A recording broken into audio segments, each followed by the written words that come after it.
जब मैं बोलने के लिए खड़ा हूं तो अपने में से कई सारे चीजों के लिए करने की इच्छा है। अगर तुमने बात कही है बाबू तो चलो तुमसे ही शुरू करता हूं।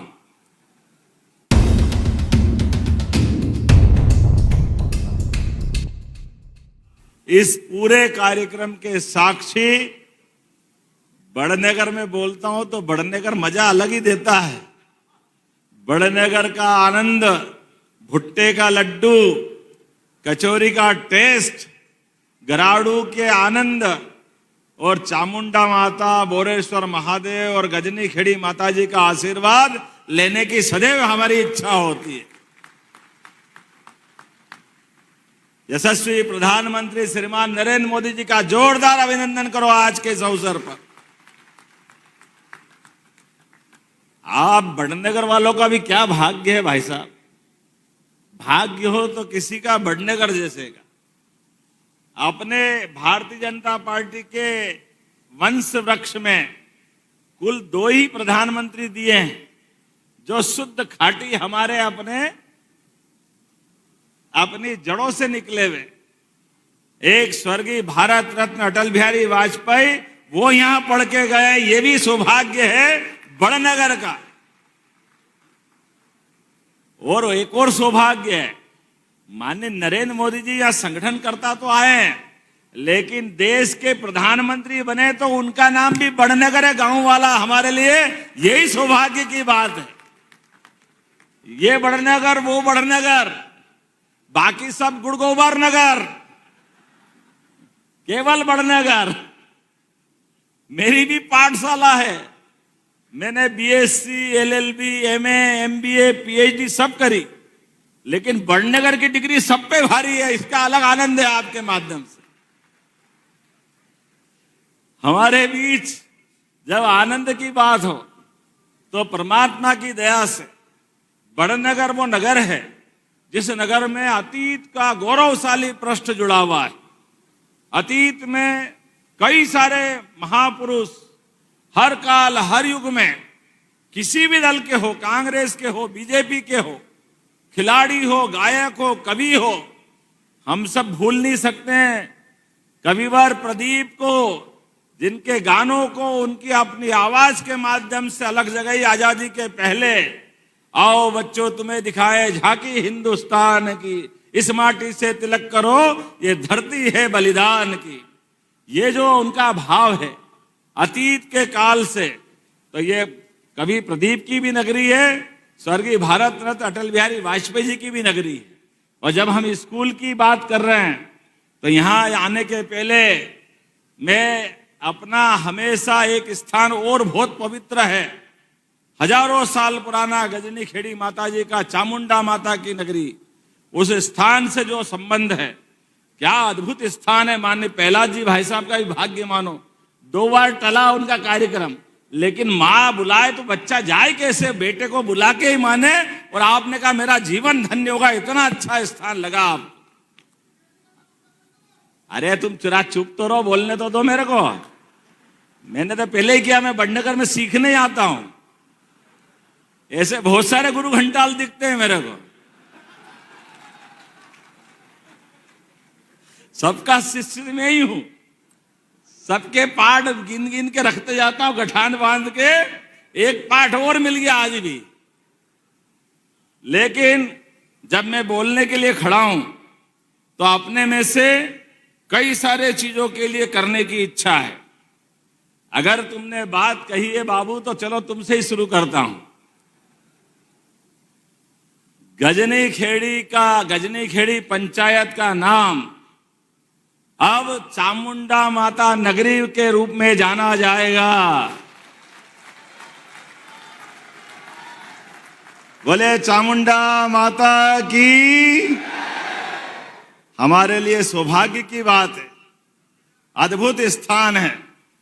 माँ बुलाए, बेटे दौड़े दौड़े आए।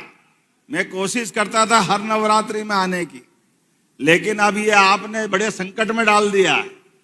नवरात्रि में हूं तो आपके दर्शन बिगड़ जाए, इसलिए डर के मारे कम आता हूं कि बगैर नवरात्रि के चलो, ताकि किसी के दर्शन में व्यवधान नहीं हो। माँ तो हमको पूरे 365 दिन 24 घड़ी हर क्षण आशीर्वाद देने के लिए बैठी है। तो स्वाभाविक रूप से मुझे इस बात का आनंद है, और माननीय कलेक्टर साहब यहाँ मौजूद हैं, गजनी खेड़ी के अंदर आप नए विकास का प्रस्ताव बुलाओ, हम सब मंजूर करने की यहीं से घोषणा करते हैं। और गजनी खेड़ी के बाद एक और नाम अटकता है, वो नाम है मौलाना।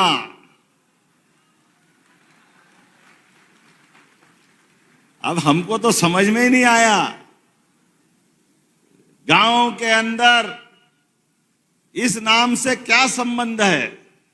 हमारे पुरुषार्थी लोग इस भाई साहब इस बड़नगर विधानसभा में अपने बलबूते पर प्राइवेट सेक्टर में इंडस्ट्रियल डेवलपमेंट का काम कहीं होता है तो मौलाना में होता है, वहां के अपनी उद्यमशीलता के बलबूते पर। पंजाब, हरियाणा, दिल्ली, वहां जो मशीन नहीं मिलती है, यहां मशीन मिलती। इतना आनंद आता मौलाना गांव के अंदर, लेकिन नाम लिखो तो अटकता पेन। मैं विक्रमादित्य की नगरी से आता हूं और मैंने पूछा कि इसका नाम क्या किया जाए, तो उन्होंने कहा विक्रमादित्य के आधार पर विक्रमनगर इसका नाम किया जाए। तो आज के बाद इसका नाम भी विक्रमनगर किया जाएगा। ताली वाली में मजा आना चाहिए।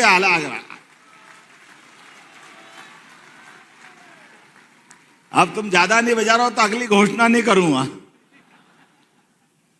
अगर आप साथ दोगे तो आगे बढ़ूं, या नहीं तो आगे दूसरी बात चालू कर दूं। पीछे वाले आलसी लग रहे हैं, उधर से भी आवाज नहीं आ रही आखिरी से। अच्छा, दोनों में कंपटीशन करो, इधर ज्यादा जोर से बजाते कि वो पहले तुम बंद रखना, उधर से बजवाता हूं। आप मत बजाना, आप बजा के बताओ ताली कितनी जोर से बजा सके। अब आप जरा चुप रहना, आप बजा के बताओ जोरदार तरीके से ताली। अब मैं जो घोषणा करूंगा जहांगीरपुर की, तो दोनों तरफ से आवाज आना चाहिए। जगदीशपुर हमारी पंचायत जहांगीरपुर जानी जाएगी।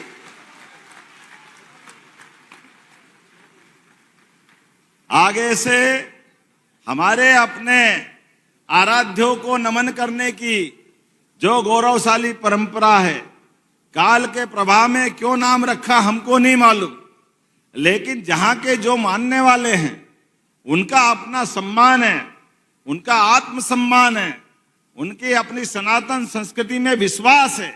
तो हमारा भी फर्ज बनता है, समाज के आधार पर सरकार जो चलती है, सरकार समाज का भी सम्मान करती है। और जाने अनजाने इस प्रकार से कोई नाम किस कारण हुए मालूम नहीं, लेकिन इन नामों से जो अटकता है वो संशोधित करने वाली सरकार भी हमारी सरकार है, माननीय मोदी जी के नेतृत्व में। जब बंबई का नाम मुंबई हो सकता है, मद्रास का नाम चेन्नई हो सकता है, ऐसे नाम जब बदले जाते हैं तो हमारे छोटी छोटी पंचायत के नाम क्यों नहीं बदलना चाहिए। और ये तो हुई पंचायतों की कहानी, लेकिन जब स्कूल की बात कर रहे हैं, मुझे बताया गया कि स्वर्गीय भारत रत्न अटल बिहारी वाजपेयी बड़नगर से पढ़ के गए हैं।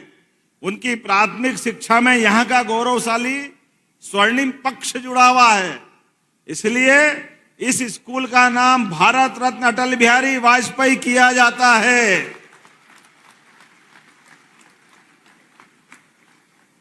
हमारा स्कूल सदैव सारे क्षेत्र के स्कूलों का मुकुटमणि की तरह है, आनंद के साथ दिखाई देता है। इसलिए स्वाभाविक रूप से जब स्कूल में आए तो स्कूल का भवन, उसकी विशालता, भव्यता, अंदर का सुशासन, अंदर की व्यवस्था, गायन, क्या बढ़िया बच्चियां गा रही थी। और हमने जरा छेड़ा तो उनने बच्चों ने सुनाई दिया, जो राम को लाए हैं हम उनको लाएंगे। ये भविष्य की आवाजें आ रही है। जब राम को लाए हैं हम उनको लाएंगे, तो जमुना जी वाले ने क्या बिगाड़ा है। बोलो कृष्ण कन्हैया लाल की। हमारी सरकार ने भी भाई साहब तय किया है, भगवान कृष्ण ने कंस को मारने के बाद समाज में वो एक अच्छा उदाहरण पेश किया। सबसे पहले दुनिया का रिकॉर्ड है, कोई सत्ताधीश को अगर हटाता है, उसका वध करता है, तो हटाने वाला ही उस कुर्सी पे बैठता है। लेकिन भगवान श्री कृष्ण का ये गौरवशाली पृष्ठ है, उन्होंने 5000 साल पहले गणतंत्र की स्थापना की और गणतंत्र की स्थापना में गणनायक बना करके महाराज उग्रसेन को वो गद्दी दी। ये हमारे भगवान कृष्ण का गौरवशाली पृष्ठ है। हमें इस बात का गर्व है। समाज जरूरी है। सत्ता के ऊपर बैठने वाला सत्ताधीश कभी पूरे समाज के बारे में विचार नहीं करता है। ये हमारी उज्जवल परंपरा है, समाज की गौरवशाली मार्ग पे चलने की। सच्चे अर्थों में गणतंत्र की स्थापना करने का काम भगवान कृष्ण ने अपने जीवन में कई बार किया है। हम सब जानते हैं भगवान कृष्ण ने शिक्षा को महत्ता दी। मथुरा से चलकर वो उज्जैन आए, सांदीपनि आश्रम में उनकी शिक्षा दीक्षा हुई। तो शिक्षा का क्या महत्व है भगवान श्री कृष्ण ने बताया है। हमारे लिए गौरव की बात है। भगवान ने 64 कला, 14 विद्या, 4 वेद, 18 पुराण सब कुछ आत्मसात किया है और समय समय पर पूरी शिक्षा दीक्षा का उनके जीवन काल में कई बार प्रकटीकरण हुआ है।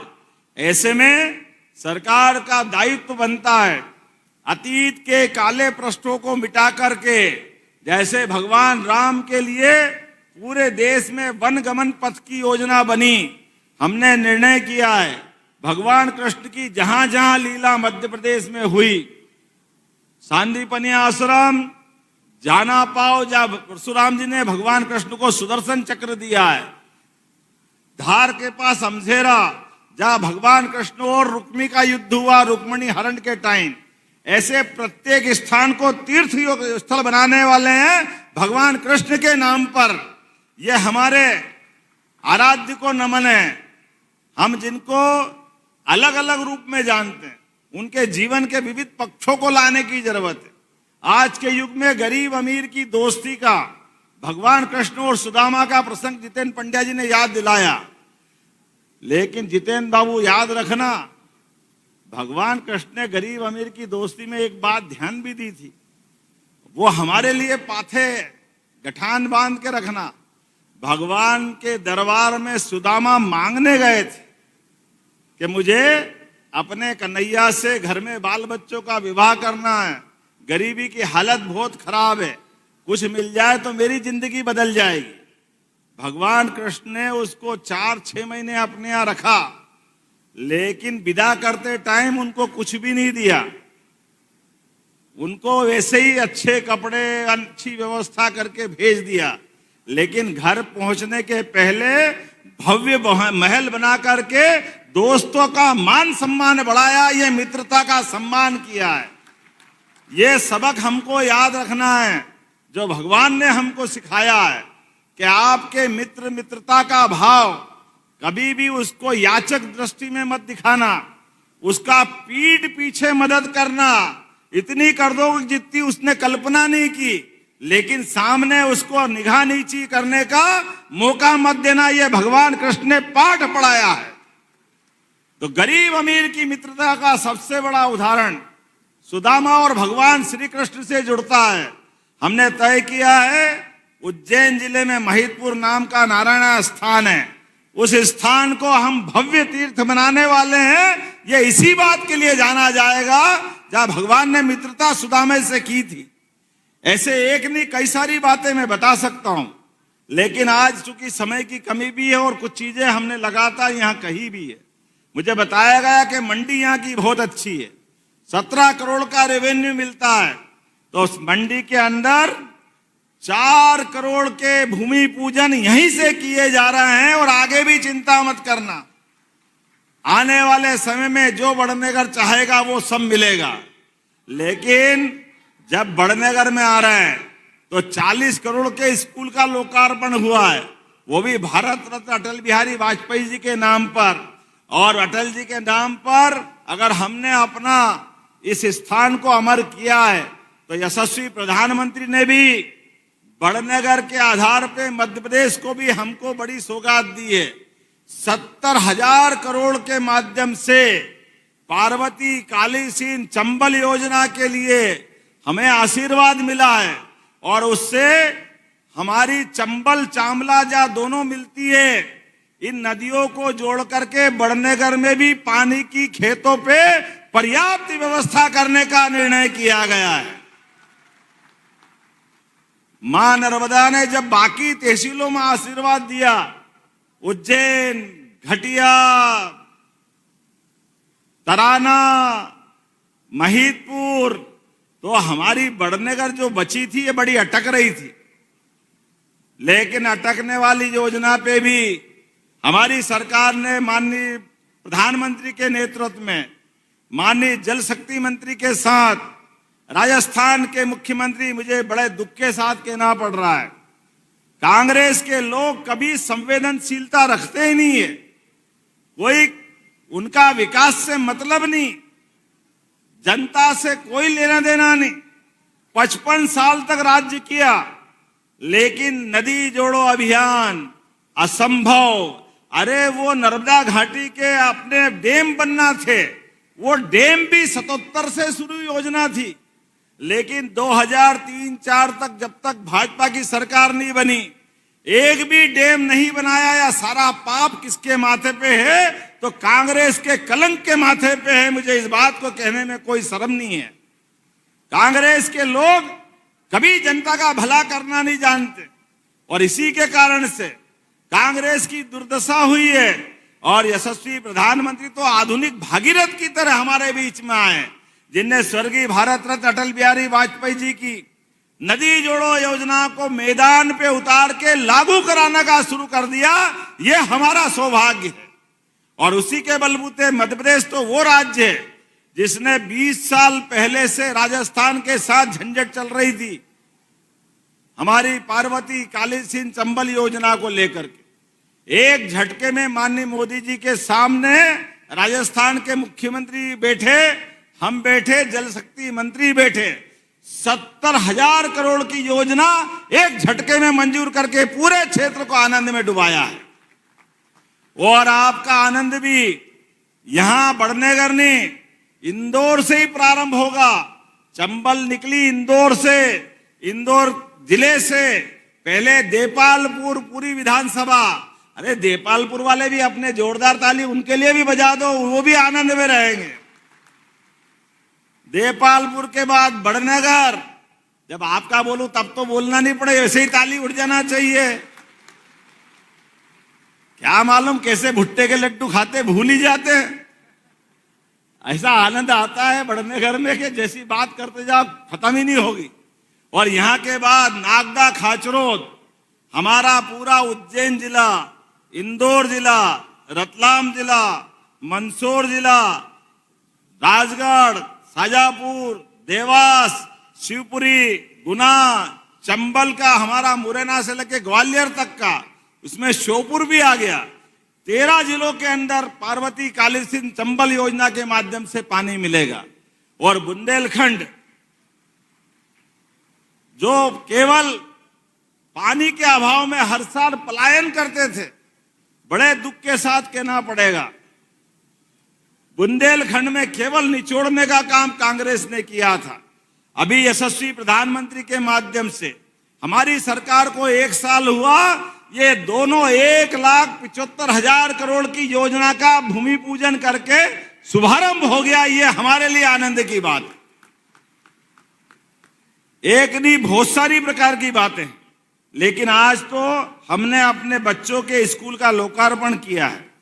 यहां पर बड़नगर के अंदर भी माननीय मंत्री जी, हमने हमारी सरकार बनने के साथ संभाग की रीजनल इंडस्ट्री कॉन्क्लेव प्रारंभ की। हर संभाग के अंदर उज्जैन, ग्वालियर, जबलपुर, सागर, रीवा, अभी शहडोल भी होने वाली है, और थोड़े दिन पहले नर्मदापुरम में की, पुराने होशंगाबाद जिले में। 4 लाख करोड़ का निवेश हमको मिला है और 3 लाख से ज्यादा लोगों को रोजगार मिलेगा। यह हमारी सरकार ने निर्णय किया। और मुझे इस बात की प्रसन्नता है, जब मैं ये 4 लाख करोड़ का निवेश बता रहा हूं तो 35,000 करोड़ 3,500 करोड़ की आपके यहां की योजना मिली है। बड़नगर के अंदर एक बड़ा कारखाना बनने वाला है। किसको कहते हैं 3,500 करोड़? कहां बड़नगर के अंदर लाले पड़े थे और अब तो चारों उंगली घी में। और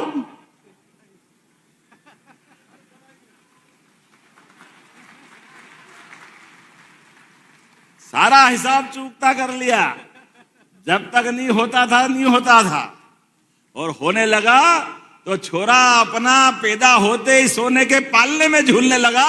ये समय बदल गया है। क्या भाग्य है बड़नगर का। और बड़नगर का नहीं, पूरे प्रदेश के अंदर एक एक करके ऐसे विकास के सभी काम। मित्रों, हमारी सरकार ने तय किया 1 लाख युवाओं को सरकारी नौकरी देने के लिए हम विज्ञापन जारी कर रहे हैं। 1 लाख लोगों को। और जो कहते वो करके दिखाते हैं। लगातार लगभग एक के बाद एक हमारी लाडली बहना योजना कांग्रेस रोज कहती थी अब बंद कर देंगे, कल बंद कर देंगे। हमने बंद तो नहीं की, 250 रुपए उसमें भी बढ़ा दिए। बहनों के लिए 1250 रुपए कर दिया। जैसी नीयत वैसी बरकत हमारी सरकारी व्यवस्था में। माननीय मंत्री जी, बताना चाहूंगा, माननीय मोदी जी ने अपने जीडीपी बढ़ाने का टारगेट दिया है। हमारी सरकार जब आई तो 3.25 लाख करोड़ का बजट हमारा था। हमने तय किया 5 साल के अंदर 7 लाख करोड़ तक हम अपने इस बजट को पहुंचाएंगे। 7 लाख करोड़ तक अपनी एक एक करके सारी योजनाओं को। मेडिकल कॉलेज 2003-4 तक केवल 5 थे। जब हमारी सरकार बनी तो 12 हो गए और सरकारी, 13 प्राइवेट थे और 3 मेडिकल कॉलेज हमारी सरकार के समय प्रारंभ हुए। आज की स्थिति में 17 मेडिकल कॉलेज सरकारी, और अभी हम टेंडर लगा करके उसकी सारी फॉर्मेलिटी कर रहे हैं।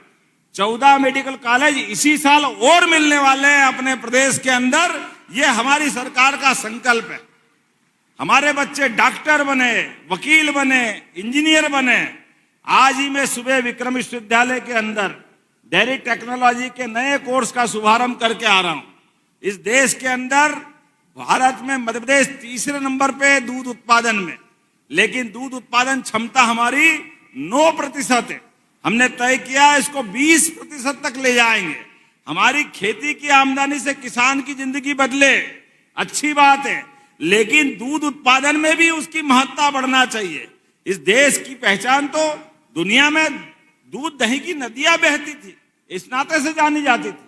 इसलिए हमने निर्णय किया है फसल के बोनस की तरह दूध खरीदने पे भी बोनस हमारी सरकार देने वाली है। दूध खरीदने पे भी। और जिनके घर गाय वो सब गोपाल, जिनके घर गाय का कुल वो घर घर गोकुल। तो हमने तय किया कि 10 से ज्यादा जो गाय पालेगा उसको गाय खरीदने पे भी अनुदान हमारी सरकार के द्वारा दिया जाएगा। बड़ी नगर पालिका, नगर निगम 10-10 हजार की गौशाला ला रही। भोपाल, इंदौर, उज्जैन, ग्वालियर, जबलपुर। हमारी गाय माता 33 करोड़ देवी देवता का वास है उसमें। इसलिए गोवंश को मारा फिरने नहीं देंगे। हमारे पास प्रबंधन करना है कि कोई भी आवारा पशु गाय माता सहित अगर आपके खेत या आसपास में रहेगी, हमारी सरकार गौशाला में लेके उनका लालन पालन का सारा खर्चा हमारे द्वारा उठाया जाए। ऐसे कई मामलों की सौगात लगातार सरकार के द्वारा दी जा रही है। आज के इस अवसर पर मैं अपने दिल से हमारे अपने केंद्रीय मंत्री जी का अभिनंदन करता हूं। आज ही वो ओंकारेश्वर बीते कल गए थे।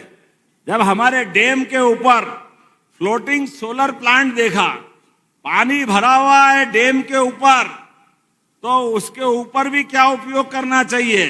हमारी सरकार ने सोलर पंप के आधार पर वो प्लांट लगाया ताकि अपना पानी भी फालतू नहीं उड़े और उससे बिजली अलग उत्पन्न हो जाए। ये भारत का नहीं, देश का, दुनिया का पहला प्लांट है जो ओंकारेश्वर में लगा। माननीय प्रधानमंत्री जी शुरुआत कराई है। कभी मौका पड़े तो अद्भुत वो स्थान देख के आ सकते हो। आज के इस अवसर पर जब मैं भाषण देने के लिए खड़ा हूं तो मेरे मित्र, हमारे यहाँ के विधायक, उनने 2 डिमांड फिर पकड़ा दी।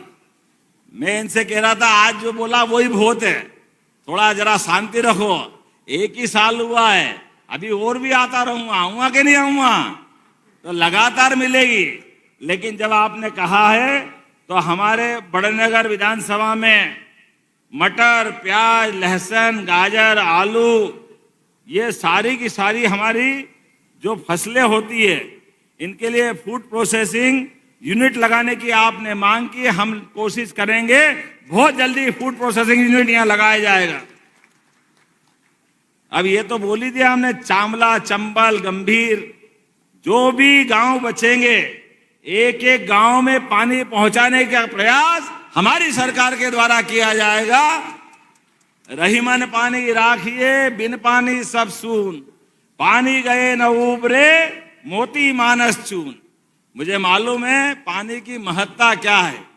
मोती की चमक पानी से है, खेतों की चमक पानी से है, और चेहरे की चमक भी पानी से है।